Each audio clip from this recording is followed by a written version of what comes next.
नमस्कार, आप देख रहे हैं आपका अपना चैनल द वंदे भारत।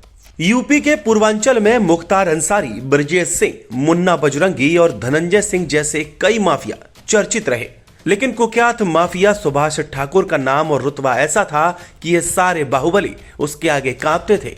यही कारण था कि एक समय सुभाष ठाकुर को पूर्वांचल का सबसे बड़ा कुख्यात माफिया मान लिया गया था।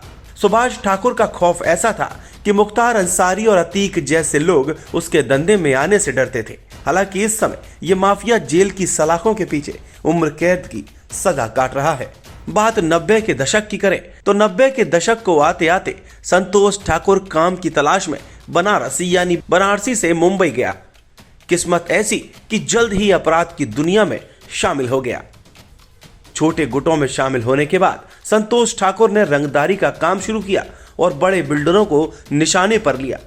एक वक्त आया जब संतोष ठाकुर नामी गैंगस्टर बन गया।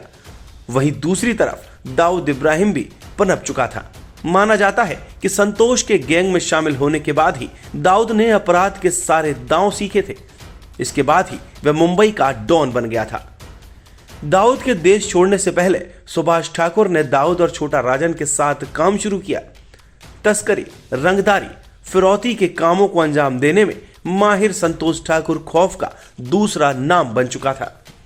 दाऊद के इशारे पर बड़े कारोबारियों और बिल्डरों से प्रोटेक्शन मनी लेना या फिर जमीन पर कब्जा करना संतोष ठाकुर के बाएं हाथ का खेल था। जब संतोष ठाकुर दाऊद के साथ काम करता था तो उनका बस एक ही दुश्मन था, अरुण गवली। ये दुश्मनी तब और बढ़ गई जब अरुण गवली के गुर्गों ने दाऊद के बहनोई इस्माइल इब्राहिम पारकर को 26 जुलाई 1992 को मौत के घाट उतार दिया। इस हत्या के बदले में मुंबई के जेजे हॉस्पिटल में 12 सितंबर को भयानक शूटआउट हुआ, जिसमें गवली गैंग के शैलेश की हत्या कर दी गई। जिस बेखौफ अंदाज में इस हत्याकांड को अंजाम दिया, उससे लोग हैरान हो चुके थे। कहते हैं कि जुर्म की दुनिया में दोस्ती ज्यादा दिन नहीं चलती। ऐसे में सुभाष ठाकुर और दाऊद भी दुश्मन बन गए। इस दुश्मनी का कारण साल 1993 में हुए मुंबई सीरियल बम धमाके थे, जिसे दाऊद इब्राहिम ने कई आतंकियों के साथ मिलकर अंजाम दिया था। इसके बाद सुभाष ठाकुर ने अपना रास्ता बदल लिया। वहीं जेजे हॉस्पिटल शूटआउट मामले में साल 2000 में सुभाष ठाकुर को आजीवन कारावास की सजा सुनाई गई।